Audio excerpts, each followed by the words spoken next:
கர்த்தருடைய நாமத்துக்கு கனமும் மகிமையும் உண்டாவதாக. நம்முடைய கர்த்தராகிய இயேசு கிறிஸ்து நாமத்தினாலே உங்களை வாழ்த்துகிறேன். இந்த வருஷம் இப்பதான் பிறந்த மாதிரி இருந்துச்சு. அதுக்குள்ள 4 மாதங்கள் முடிந்து இந்த 5வது மாதத்தை நாம காண்கிறோம். கடந்த மாதம் ஏப்ரல் மாதம் முழுவதும் தேவன் நம்மை கண்ணின் மணி போல பாதுகாத்தார். அவருடைய கிருபைக்காக நாம் கோடி நன்றி பலிகளை செலுத்த வேண்டும். கர்த்தர் எத்தனையோ இக்கட்டிலிருந்து நம்மளை விலக்கி காத்து இந்த புதிய மாதமாகிய இந்த மே மாதத்தை காண செய்த நம்முடைய கர்த்தராகிய இயேசு கிறிஸ்து நாமத்துக்கு கனமும் மகிமையும் உண்டாவதாக. கடந்த மாதத்துல கர்த்தர் சொன்ன வார்த்தையின்படி அவர் நமக்கு மறைவிடமாய் இருந்து கேடகமாய் இருந்து நம்மை பாதுகாத்தார். சில நல்ல அனுபவம் கிடைச்சிருக்கும், சில கசப்பான நிகழ்வுகளும் நடந்திருக்கும், நல்ல சந்தோஷமான நிகழ்வுகளுக்கும் நம்ம வாழ்க்கையில் நடந்திருக்கும், சில கசப்பான அனுபவங்களும் நமக்கு நடந்திருக்கும். அதுல இருந்துலாம் தேவன் நம்மை விட்டு விலகாதபடி நம்மை அரவணைத்து நமக்கு மறைவிடமாய் இருந்து நம்மை காத்து வழிநடத்தி வந்தார். அதற்காக நாம் அவருடைய பாதபடியில் அமர்ந்து அவருக்கு கோடி நன்றி பலிகளை நம்ம எப்பொழுதும் தினமும் செலுத்திக் கொண்டே இருக்க வேண்டும். தேவன் நமக்கு அனுகூலமும் துணையுமாய் இருந்தார். இந்த வருகின்ற மாதத்திலும் தேவன் நமக்கு துணையாய் இருப்பார். கர்த்தருடைய நாமத்துக்கு நம்ம என்ன செய்யணும்? எப்பொழுதும் சோசர பலிகளை ஏறெடுத்துக்கொண்டு இருக்க வேண்டும். அவர் செய்த நன்மைகள் ஏராள நன்மைகள். நம்ம ஒண்ணு சொன்னா அது நம்ம சொல்வதற்கு வார்த்தையே கிடையாது. அத்தனை நன்மைகளை தேவன் நமக்கு செய்திருக்கிறார். நினையாத நேரத்துல திடீர்னு ஒரு ஆபத்து நேரடிக்கு வந்திருக்கலாம். அதுல இருந்து தடுத்து நம்மளை காத்திருக்கிறார். வர முடியாத ஆசீர்வாதம், தடைப்பட்டு காணப்பட்ட ஆசீர்வாதங்களை தேவன் தந்து ஆசீர்வதிப்பார். இதை கேட்டுக்கொண்டிருக்கிற அனைத்து பிள்ளைகளுக்கும் நான் சொல்லுகிறேன், இந்த மாதத்துல தேவன் கடந்த மாதத்தை போல நம்மோடு இருந்து நமக்கு வழிநடத்தி நம்முடைய எல்லா தேவைகளையும் நிறைவேற்றி வருவார். நம்ம நம்பிக்கையோடு இருக்கணும். சரியா? எனக்கு இப்போ 254 சப்ஸ்கிரைபர் இருக்காங்க. அவங்க எல்லாருக்கும் எனக்கு முதல்ல நான் என்னுடைய நன்றி பலிகளை செலுத்தியிருந்தேன். கர்த்தருக்குள்ள நான் மிகுந்த சந்தோஷமா இருக்கிறேன். நீங்களும் சந்தோஷமா இருப்பீங்க என்று நினைக்கிறேன். வாழ்க்கையில எத்தனையோ போராட்டங்கள் உண்டு, கஷ்டங்கள், பாடுகள் எல்லாமே உண்டு. அதெல்லாம் நம்ம என்ன செய்யக்கூடாது? எந்த நேரமும் சிந்தித்து கொண்டே இருக்கக்கூடாது. நமக்கு ஒரு சின்ன கஷ்டம் வந்தாலும் மனிதரிடத்துல ஓடாமல் நம்ம கர்த்தருடைய சந்நிதியில அவரிடத்துல நம்ம சொல்லும் போது கர்த்தர் நம்மை தாங்குகிற தேவனாய் இருக்கிறார். இம்மட்டும் காத்த தேவன் நம்மை இனிமேலும் பாதுகாப்பார். இந்த புதிய மே மாதத்துல கூட ஒரு வசனத்தை நம்ம எடுத்து வாசிப்போம். சங்கீதம் 51ஆம் அதிகாரம். சங்கீதம் 51ஆம் அதிகாரம் 7 முதல் 10 வசனம் வரை வாசிக்கேன். கவனமா கேளுங்க. சரியா? பைபிள் எடுத்து வச்சுக்கோங்க, எடுத்துக்கோங்க. சங்கீதம் 51ஆம் அதிகாரம் 7 வசனம் முதல் 10ஆம் வசனம் வரை. நீர் என்னை ஈசோப்பினால் சுத்திகரியும், அப்பொழுது நான் சுத்தமாவேன். என்னை கழுவி அருளும், அப்பொழுது நான் உறைந்த மலையிலும் வெண்மையாவேன். நான் சந்தோஷமும் மகிழ்ச்சியும் கேட்கும்படி செய்யும், அப்பொழுது நீர் நொறுக்கின எலும்புகள் கலிகூறும். என் பாவங்களை பாராதபடிக்கு நீர் உமது முகத்தை மறைத்து என் அக்கிரமங்களை எல்லாம் நீக்கியறலும். தேவனே, சுத்த இருதயத்தை என்னிலே சிருஷ்டியும், நிலைவரமான ஆவியை என் உள்ளத்திலே புதுப்பியும். இந்த 10ஆம் வசனத்தை இந்த மாதம் நம்ம எடுத்துக்கொள்ளணும். சரியா? தேவனே, சுத்த இருதயத்தை என்னிலே சிருஷ்டியும், நிலைவரமான ஆவியை என் உள்ளத்திலே புதுப்பியும். சங்கீதக்காரனாகிய தாவீது ராஜா இந்த 51ஆம் அதிகாரம் ஒரு பாவ மன்னிப்புவாக அந்த வசனங்களை அவர் இந்த பாடல பாடியிருப்பாரு. அந்த நாத்தான் பஸ்ஸபால் இடத்துல அவர் பாவத்துல விழுந்த பின்பு நாத்தான் தீர்க்கதரிசி மூலமாக அவர் உணர்த்தப்பட்டு என்ன செய்கிறார்? இந்த முதல் வசனத்துல இருந்து நீங்க வாசிச்சு பாருங்க. எல்லாமே அவருடைய அக்கிரமங்கள், பாவங்கள் எல்லாவற்றையும் தேவனே சுத்திகரி என்று அவங்ககிட்ட மன்றாடி கேட்பார்.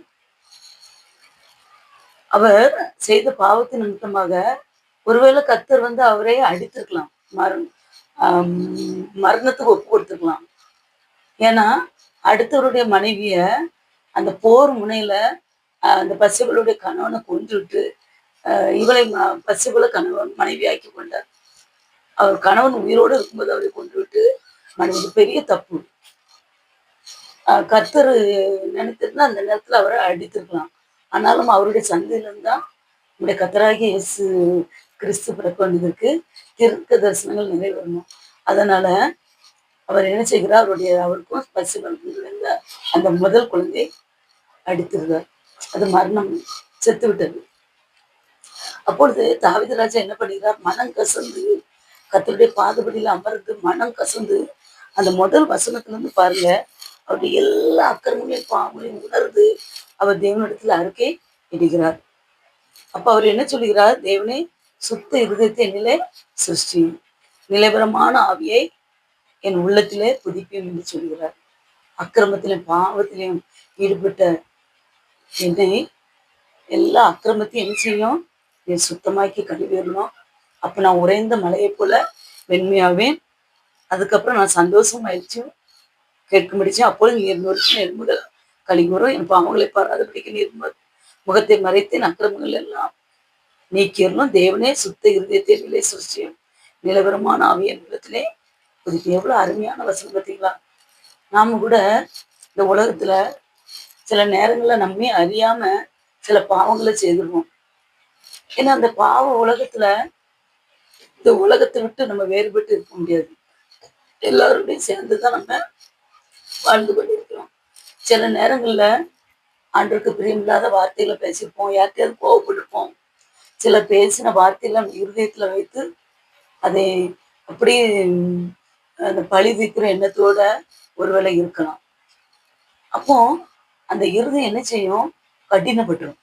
அப்போ அந்த இருதயத்துல நம்மளுக்கு மன மகிழ்ச்சியே இருக்காது.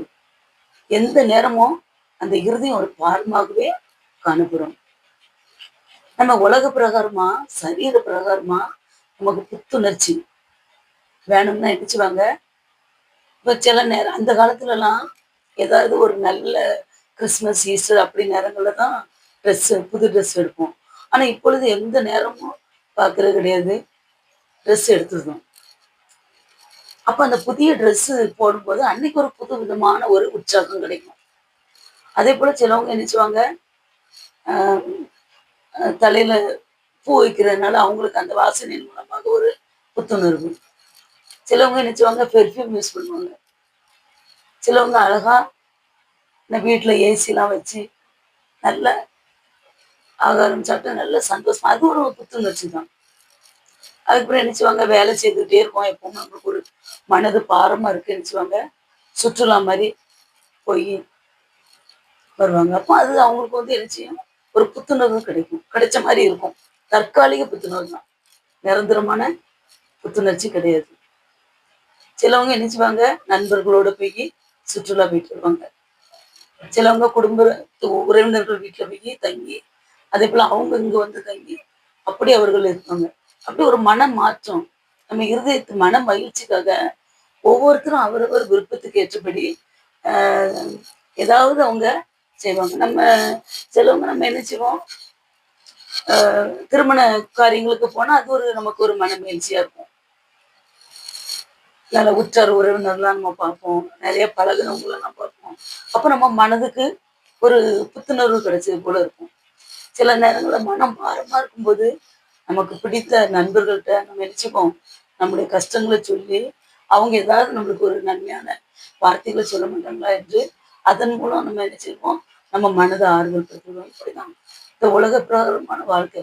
சிலவங்க தேவையில்லாம ஆடம்பர செலவு செய்து கடன் வாங்கி கூட நினைச்சுவாங்க, ஆடம்பர செலவு செய்து அவங்க நினைச்சுவாங்க அந்த மனசு ஆறுதல் அந்த புத்து உணர்வுக்காக என்னெல்லாம் செய்யணும் அதெல்லாம் செய்து வைப்பாங்க.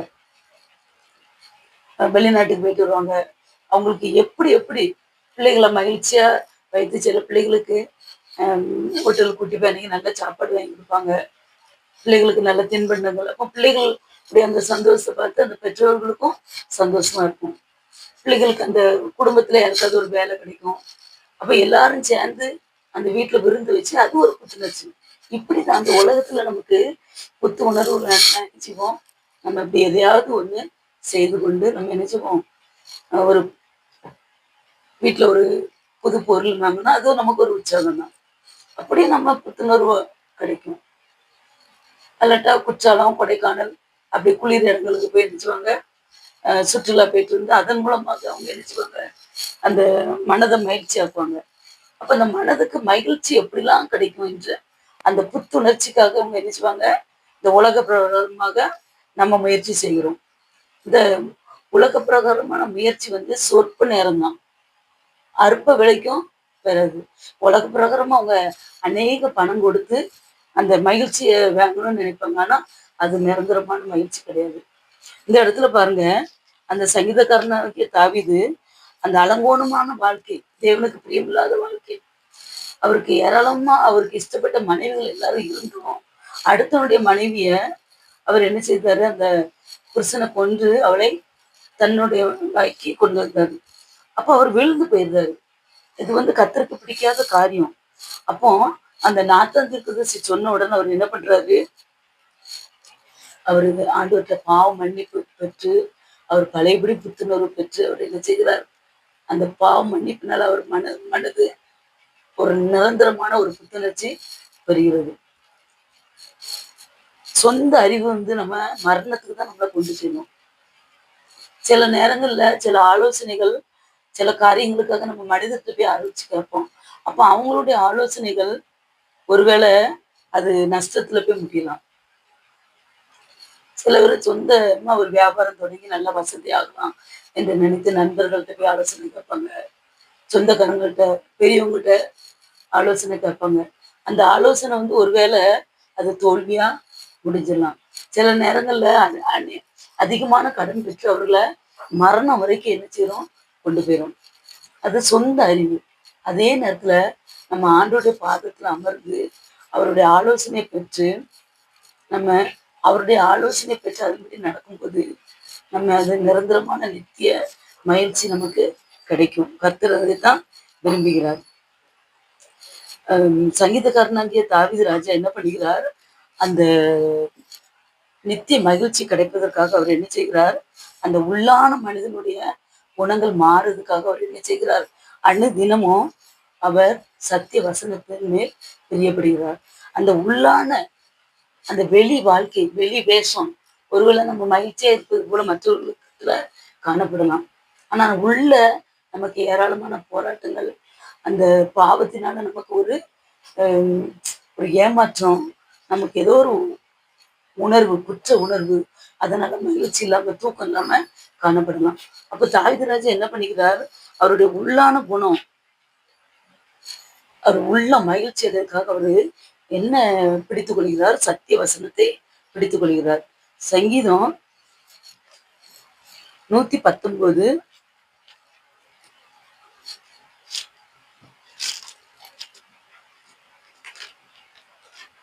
அந்த சங்கீதக்காரனாகிய தாவீது ராஜா எப்பொழுதும் சத்திய வசனத்தின் மேல் பிரியப்படுகிறவராய் காணப்படுகிறார். அவருடைய வசனங்கள் எல்லாம் என்ன பண்றது, அந்த சங்கீதம் 119 25வது வசனத்தை பாருங்க. என் ஆத்மா மண்ணோடு ஒட்டி கொண்டிருக்கிறது, உமது வசனத்தின்படி என்னை உயிர்ப்பியும் என்று சொல்கிறார். அவருடைய ஆத்மா மண்ணோடு ஒட்டி கொள்கிறதாம், ஒட்டி கொண்டு இருக்கிறது. ஒரு வசனத்தின்படி என்னை உயிர்ப்பியும் என்று சொல்கிறார். பார்த்தீங்களா, வசனம் நம்மை உயிர்ப்பிக்கும். அவருடைய வசனத்தினால நம்ம என்ன செய்யலாம், உற்சாகம் அடையலாம், புத்துணர்ச்சி பெறலாம், பாவ மன்னிப்பு பெறலாம். நமக்கு உணர்வுள்ள ஒரு இருதயத்தை இந்த சத்திய வசனம் நமக்கு தரும். அதை அறிந்த தாவீது ராஜா அந்த 119வது அதிகாரம் 34வது வசனத்துல பாருங்க, எனக்கு உணர்வை தாரும், அப்பொழுது நான் உமது வேதத்தை பற்றி கொண்டு என் முழு இருதயத்தோடும் அதை கை கொள்ளுவேன். பார்த்தீங்களா, எவ்வளவு அருமையான வசனம் பாருங்க. அதே போல பாருங்க, சத்திய வசனம் முற்றிலும் என் வாயில் நின்று நீக்கி விடாதேயும், உங்களுடைய நியாய தீர்ப்புகளுக்கு காத்திருக்கிறேன். அந்த 43வது வசனம். அதே போல 44வது வசனத்தை பாருங்க, நான் எப்பொழுதும் என்றென்னைக்கும் உடைய வேதத்தை காத்து கொள்வேன். அவர் பாத்தீங்களா, எப்பொழுதும் பாருங்க கர்த்தருடைய வேதத்தின் மேல பிரியமா இருக்கிறார். கர்த்தருடைய வேதத்தில் பிரியமா இருக்கிற மனுஷன் பாக்கியவான் என்று சொல்கிறார். கர்த்தாவே நீரே என் பங்கு, நான் உமது வசனங்களை கைக்கொள்ளுவேன் என்று சொல்கிறார். பாத்தீங்களா, அப்போ அவருடைய சத்திய வசனத்தினால அவருக்கு எவ்வளவு நன்மைகள் கிடைத்திருக்கு என்று அந்த தாவீது ராஜாவுக்கு தெரிந்திருக்கு. அதனாலதான் அவர் என்ன சொல்கிறார், அந்த 119ஆம் அதிகாரம் 65வது வசனத்தை பாருங்க. கர்த்தாவே உமது வசனத்தின்படி உமது அடியனை நன்றாய் நடத்தினீர். பாத்தீங்களா, அநேகமாயிரம் பொன் வெள்ளியை பார்க்கிலும் நீர் விளம்பின வேதமே நலம் என்று சொல்லுகிறார். அதே போல பாருங்க, உம்முடைய வசனம் என் கால்களுக்கு தீபமும் என் பாதைக்கு வெளிச்சமுமாய் இருக்கிறது. நான் மிகவும் உபத்திரப்படுகிறேன். கர்த்தாவே உம்முடைய வசனத்தின்படியே என்னை உயிர்ப்பியும் என்று சொல்கிறார். என் பிராணன் எப்பொழுதும் என் கையில் இருக்கிறது, ஆனாலும் உடைய வேதத்தை மறவேன். எந்த சூழ்நிலையிலையும் நான் என்ன செய்வேன், உடைய வேதத்தை மறவேன் என்று சொல்லுகிறார். வீண் சிந்தனைகளை நான் வெறுத்து உமது வேதத்தில் பிரியப்படுகிறேன். என் மறைவிடமும் என் கேடகமும் நீரே. உடைய வசனத்துக்கு காத்திருக்கிறேன். பார்த்தீங்களா, அந்த ராஜா எப்படி வசனத்துக்கு காத்திருக்கிறவராய் காணப்படுகிறார். இந்த வசனத்தின் மூலமாக அவருக்கு எவ்வளவு நன்மைகள் கிடைத்திருக்கு, எவ்வளவு ஆறுதல், சமாதானம், பேரின்பம் கிடைத்திருக்கு என்று நீங்க இதை அறிந்து கொள்ளுங்க. உம்முடைய வேதத்தை நேசிக்கிறவர்களுக்கு மிகுந்த சமாதானம் உண்டு, அவர்களுக்கு இடரல் இல்லை என்று சொல்லுகிறார். எனக்கு ரொம்ப பிடித்த வசனம் அந்த வசனம். உம்முடைய வேதத்தை நேசிக்கிறவர்களுக்கு மிகுந்த சமாதானம் உண்டு, அவர்களுக்கு இடரல் இல்லை என்று சொல்லுகிறார். அதே போல நம்ம என்ன செய்யணும், எப்பொழுதும் கர்த்தருடைய வேதத்தை நம்ம என்ன செய்யணும், இறுகி பிடித்து கொள்ளணும். அப்படி இறுக்கமாய் பிடித்து கொள்ளும் போது கர்த்தர் நம்மை நடத்துகிற தேவனாய் காணப்படுகிறார். அப்பொழுது நம்முடைய உள்ளான அந்த மனிதன் புதுப்பிக்கப்படுகிறான். வெளிய தோற்றம் ஒருவேளை மற்றவர்களுக்கு கண்களுக்கு முன்பாக ஒரு நல்லவர்களை போல காட்டலாம். ஆனால் அந்த அந்த உள்ள குணங்கள் கர்த்தருக்கு தெரியும். அப்ப அந்த உள்ள அந்த கெட்ட குணங்கள்லாம் மாறுறதுக்கு, நம்முடைய குணங்கள் எல்லாம் மாறி நம்மை புதுப்பிப்பதற்கு கர்த்தருடைய வேதம் நம்மளுக்கு என்ன செய்து ஒரு தீபமும் வெளிச்சமுமாய் காணப்படுகிறது. அப்போ கர்த்தருடைய வேதத்தை நம்ம நம்ம பிடித்து கொள்ளும் போது ஆண்டவர் என்ன செய்கிறார், நமக்கு ஆவியில் அந்த 9 கனிகளை நமக்கு தருகிறார். ஆவியின் 9 கனிகளை தரும்போது அன்பு, சந்தோஷம், சமாதானம், நீடிய பொறுமை, நற்குணம், சாந்தம், நிச்சயடக்கம், அப்படி அந்த குணங்கள்லாம் நம்மளுக்கு வரும்போது நம்மளுக்கு அந்த உள்ளம் அப்படியே நமக்கு எந்த பாவம் இல்லாதபடி ஒரு சுத்தமாகிறது. அப்படி இருக்கும்போது நமக்கு எந்த குற்ற உணர்வும் இல்லாதபடி நம்ம எப்போதும் சந்தோஷமாய் எதிர்காலத்தை குறித்து எந்த பயமும் இல்லாதபடி நடக்க உதவுகிறது. அதனால நம்முடைய சத்திய வழியில கர்த்தருடைய பாதையில நம்ம எப்பவும் நடக்கணும். அப்பொழுது கர்த்தர் நம்ம என்ன செய்வார், பசுமையான இடங்கள்ல நம்ம கொண்டு செல்வார். சங்கீதக்காரன் அந்த 23ஆம் அதிகாரத்துல பார்த்தீங்களா, கர்த்தரின் மேய்ப்பராக இருக்கிறார், நான் தாட்சி அடையேன். அவர் என்னை புல்லுள்ள இடங்களில் அவர் என்ன செய்கிறார், நம்மை மேய்த்து அமர்ந்த தண்ணீர்கள் அண்டையில் என்னை கொண்டு போய் விடுகிறார்.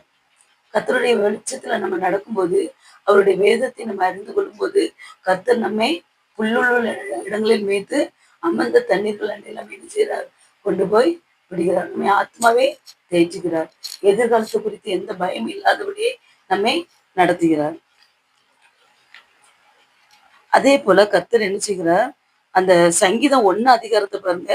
நம்ம எந்த சூழ்நிலையும் நம்ம கர்த்தருடைய வழியில நடக்கும்போது, நம்ம துன்மார்க்கருடைய அந்த ஆலோசனையில நடக்காமலும், பாவிகளுடைய வழியில் நில்லாமலும், பரியாசக்காரர் உட்காரும் இடத்துல உட்காராமலும், கர்த்தருடைய வேதத்தின்படி பிரியமா இருந்து இரவும் பகலும் அவருடைய வேதத்தை தியானமா இருக்கிற மனுஷன் பாக்கியவான். அவன் நீர்க்கால்களின் ஓரமாய் நடப்பட்டு தன் காலத்தில் தன் கனியை தந்து இலை உதிரா இருக்கிற மரத்தை போல் இருக்கிறான். அவன் செய்வதெல்லாம் பாக்கியம். பார்த்தீங்களா, கர்த்தருடைய வேதத்துல நம்ம என்ன செய்யணும், பிரியமா இருந்து அவருடைய வேதத்துல தியானமா இருக்கும்போது நம்ம நீர்க்கால்களில் ஓடப்பட்டு நடப்பட்ட அந்த மரத்தை போல எப்பொழுதும் கனி தந்து கொண்டிருக்கிற மரத்தை போல தேவன் நம்மை வாழ செய்வார். அதனால நம்ம என்ன செய்யணும், எப்பொழுதும் கனி தருகிற வாழ்க்கை வாழ நம்முடைய இருதயத்தை கர்த்தருக்கு என்ன செய்யணும்? ஒப்பு கொடுக்க வேண்டும். கர்த்தர் அதை பிரியப்படுகிறார். அந்த பழைய ஏற்பாட்டு காலத்துல பாருங்க, அந்த ஆட்டுக்குட்டியின் ரத்தத்தினால அவங்க என்ன செய்தாங்க? அவங்க பாவம் அந்த ரத்தத்தை பலியிடு ஆட பலியிட்ட அந்த ரத்தத்தை பலிபீடத்துல தெளிக்கும்போது அவங்களுடைய பாவங்கள் மன்னிக்கப்பட்டது. அந்த மோசே நியாயப்பிரமாணம் வாசிக்கும்போது முக்காடு போட்டுக்கொண்டு அந்த நியாயப்பிரமாணத்தை மக்களுக்கு முன்பாக சொல்லுகிறார். ஆனால் இப்பொழுதோ நம்முடைய கர்த்தராகிய இயேசு கிறிஸ்து நமக்காக அவர் ஒரு பஸ்கா ஆட்டுக்குட்டியாக அவர் பலியிடப்பட்டதுனால நமக்கு அந்த உள்ளுக்குள்ள இருக்க அந்த இருதயத்துல இருக்க முக்காடு நமக்கு நீக்கப்படுகிறது. அதன் மூலமாக நம்முடைய கர்த்தர் ஏசப்பாட்டு கேட்கணும். சுத்த இருதயத்திலே சிருஷ்டியும் நிலவரமான ஆவியின் உள்ளத்திலே புதுப்பு என்று அனுதினமும் நம்ம கேட்கணும். ஏசப்பாவுடைய ரத்தத்தினால நம்ம கால்பட்டு அனுதினம் முடிச்சதன்படி நடக்க எனக்கு கிருபை தாருங்கப்பா என்று நம்ம அவரை நோக்கி நம்ம கேட்கும்போது கர்த்தர் நம்மேல் இரக்கம் செய்து நம்மை வழி நடத்துகிற தேவனாய் இருக்கிறார். ரோமர் 12:12 பாருங்க. நீங்கள் இந்த பிரபஞ்சத்துக்கு ஒத்த வேஷம் தெரியாமல் தேவனுடைய நன்மையும் பிரியமும் பரிபூர்ணமான சித்தம் என்னதென்று பகுத்தறியத்தக்கதாக உங்கள் மனம் புதிதாகிறதுனாலே மறுரூபமாகுங்கள். பார்த்தீங்களா? இந்த பிரபஞ்சத்துக்கு வேஷம் தெரியாமல் நம்ம என்ன செய்யணும்? தேவனுடைய நன்மையும் பிரியமும் பரிபூரணமான சித்தம் இன்னதென்று பகுத்தறியத்தக்கதாக உங்கள் மனம் புதிதாகிறதுனாலே மறுரூபம் ஆகுங்கள். அப்ப நம்ம என்ன செய்யணும்? மறுரூபம் ஆகணும். எப்பொழுதும் இந்த உலக பிரகாரமான வாழ்க்கையிலே நம்ம மூழ்கி இருக்காம கர்த்தருடைய வருகைக்கு நம்ம காத்திருந்து எப்பொழுதும் வெளி விழிப்புள்ள இருதயமுள்ளவர்களை நம்ம காணப்பட வேண்டும். அப்படி இருக்கும்போது கர்த்தர் நம்மை நன்மையால் திருப்தியாக்குற தேவனாய் காணப்படுகிறார். ஏசாயா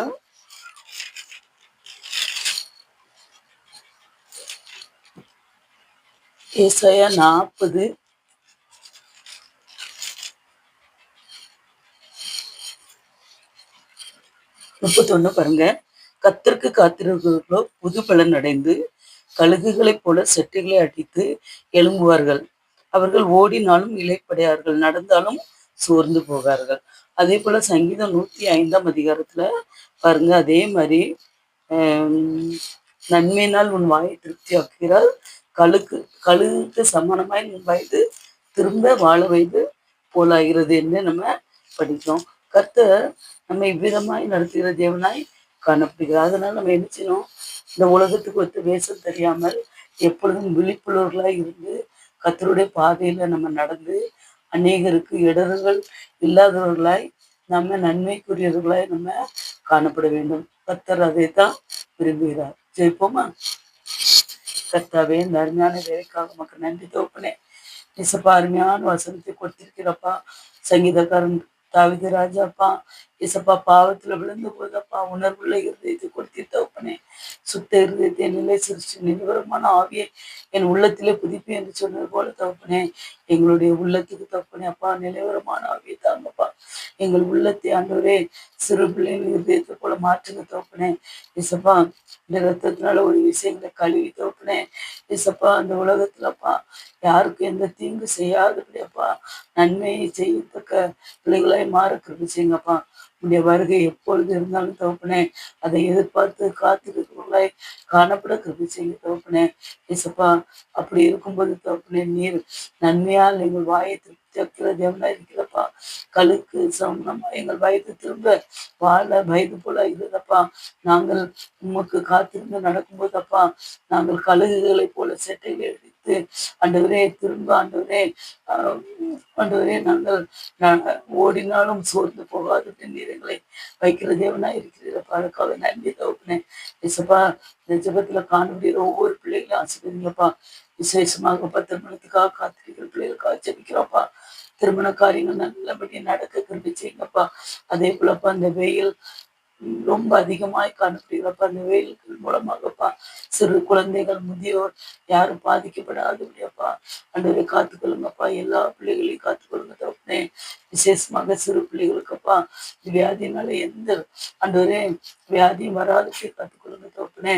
சின்ன குழந்தைகள் முதல்லப்பா வாலிய பிள்ளைங்கள் முதிர் வயது வரை எல்லா மக்களையும் காத்துக்கொள்ளுங்கப்பா, தேசத்தை காத்துக்கொள்ளுங்கப்பா, ஊழியக்காரர் பிள்ளைகளை காத்துக்கொள்ளுங்க தகப்பனே. இயேசப்பா, இந்த பொல்லாத உலகத்துலப்பா ஆண்டவரே, எந்த ஆபத்து இக்கட்டும் எங்களை வராதபடி எங்களை உடைய கிருபை நிழல்ல மறைத்து காத்துக்கொள்ளுங்க தகப்பனே. இயேசப்பா, எப்பொழுதும் உமக்கு நாங்கள் பயந்து வாழுகிற பிள்ளைகளா எங்களை மாற்றுங்கப்பா. இந்த உலகத்துக்கு ஒத்த வேஷம் தரித்து ஆண்டவரே, இந்த உலகத்து மக்களுக்கு பயப்படாதபடி தகப்பனே, கர்த்தருக்கு மாத்திரம் பயந்து நடக்கிறவர்களை எங்களை மாற்றுங்கப்பா. இயேசப்பா, தாவீது ராஜா போலப்பா, எப்பொழுதும் அப்பா உடைய சமூகத்துல ஆண்டவரே உடைய வேதத்தை தியானித்து உடைய சமூகத்துல எப்பொழுதும் காத்திருக்கிறவர்களை எங்களை மாற்றுங்கப்பா. தாவீது ராஜா தன்னை ஒரு தூசி ஆண்டவரே ஒரு புழு என்று தாழ்த்தினது போலப்பா, எங்களை நாங்கள் தாழ்த்தி இந்த சமத்துல வரட்டு செய்யுங்கப்பா. விசேஷமாக தகப்பனே, குடும்பத்துல ஆண்டவரே எல்லாருக்கும் ஆண்டவரே நல்ல சுகத்தையும் பலத்தையும் கொடுங்கப்பா. கேட்டுக்கொண்டிருக்க ஒவ்வொரு பிள்ளைகளையும் ஆசீர்வதிங்க தகப்பனே. வியாபாரத்தை ஆசீர்வதித்து கொடுங்க தகப்பனே. பிள்ளைகளுடைய படிப்பு ஞானத்தை கொடுங்க தகப்பனே. வாலிப பிள்ளைகள் தங்கள் பெற்றோர்களுக்கு கீழ்ப்பிடித்தக்க ஆண்டவரே புத்தியை கொடுங்க தகப்பனே. இயேசப்பா, கர்த்தருக்கு பயந்து நடக்கிற இருதயத்தை கொடுங்க தகப்பனே. இயேசப்பா, விசேஷமாகப்பா ஆண்டவரே இந்த எக்ஸாம் ரிசல்ட்டுக்காக காணப்படுகிற ஒவ்வொரு பிள்ளைகளுக்காக ஜெபிக்கிறேன் தகப்பனே. நல்ல எதிர்பார்த்த ரிசல்ட்டை கொடுங்க தகப்பனே. புது புது மாதத்துலப்பா அவர்கள் நல்ல நினைத்த இடத்துல அவங்க சீட்டு கிடைக்க நீங்க கிருபை செய்யுங்க தகப்பனே. அதே போல தகப்பனே இயேசப்பா, ஆண்டவரே வியாபாரத்தை புதிதாக ஆரம்பிக்கிற ஒவ்வொரு பிள்ளைகளுக்காக ஜெபிக்கிற தகப்பனே. இயேசுராஜா, அதே போலப்பா விவசாயம் பண்ணி கொண்டிருக்கிற ஒவ்வொரு பிள்ளைகளுக்காக ஜெபிக்கிற தகப்பனே. இயேசுராஜா, ஒவ்வொரு பிள்ளைகளும் ஒவ்வொரு கைத்தொழில் ஏதாவது ஒண்ணு குடும்ப தேவைக்காக செய்து கொண்டிருக்கிறப்பா, ஒவ்வொரு பிள்ளைகளும் இந்த கருத்தில் வைக்கிற தகப்பனே. ஆசீர்வதிங்கப்பா. பிள்ளைகளுடைய வீட்டுல ஒன்று குறைவிடாத கத்துக்கொடுங்கப்பா. இயேசப்பா, புதிதா திருமணம் முடிந்த பிள்ளைகளுக்காக ஜெபிக்கிறப்பா. குழந்தை பிள்ளைக்காக காத்திருக்கிற பிள்ளைகளுக்காக ஜெபிக்கிறப்பா. குழந்தை பிறந்த பிள்ளைகளுக்கும் தாய்க்கும் பிள்ளைக்கும் நல்ல சுருத்தி கொடுங்க தகப்பனே. இயேசப்பா, அதே போலப்பா சிறு பிள்ளைகள் பெற்றோர்களுக்கு பயந்து நடக்க தொழில் செய்ய தகப்பனே. இந்த லீவு நாட்கள்ல பிள்ளைகள் அன்றொரு எந்த ஆபத்தான அன்றொரு விளையாட்டு விளையாண்டப்பா, அவர்கள் எந்த சிக்கலில் ஆண்டவர் விழுந்து காத்துக்கொள்ளுங்க தகப்பனே. அன்றொரே பிள்ளைகளை காத்துக்கொள்ளுங்கப்பா. இயேசப்பா, அன்றொரே சத்துருன்ற வழி கொள்ளாதபடி காத்துக்கொள்ளுங்கப்பா. கொள்ளாத சத்துருக்கு சிக்கிற சிங்கம் போல உள்ளலாம் என்று வகை தேடி கொண்டிருக்கிறேன் தகப்பனே. இயேசப்பா, உடைய வேதத்தை அறிந்த பிள்ளைகளப்பா உடைய வேதத்தின்படி நடக்கணும்ப்பா. ஆலயத்துக்கு சென்றப்பா, ஆலயத்துல உடைய பிள்ளைகளை கண்டு மகிழ்ந்து போதனுடைய ஒவ்வொரு வார்த்தையிலும் கேட்டு அதன்படி நடத்த நீங்க கிருபை செய்யுங்கப்பா. அன்றைய எங்களை முற்றிலுமா எங்களை சமத்தில் வைக்கிறப்பா. காத்துக்கொள்ளுங்க. இந்த கிருபைகளை எங்களை மூடி மறைத்துக் கொள்ளுங்க. இந்த மாதத்தை உடைய கருத்துல வைக்கிறது நீர் எங்களை கூட இருந்து எங்களை வழிநடத்தி காத்துக்கொள்ளுங்க. இந்த கிருபைகளை எங்களை மூடி மறைத்துக் கொள்ளுங்க. பெரிய நாமத்தினால ஜெபிக்கிறேன் பிதாவே, ஆமென். ஆத்மாவே கர்த்தரை ஸ்தோத்திரி, என் முழுவதும் நாமத்தை ஸ்தோத்திரி. ஆத்மாவே கர்த்தரை ஸ்தோத்திரி, கர்த்தர் செய்த சகல மறவாதே. ஆமென், ஆமென், ஆமென்.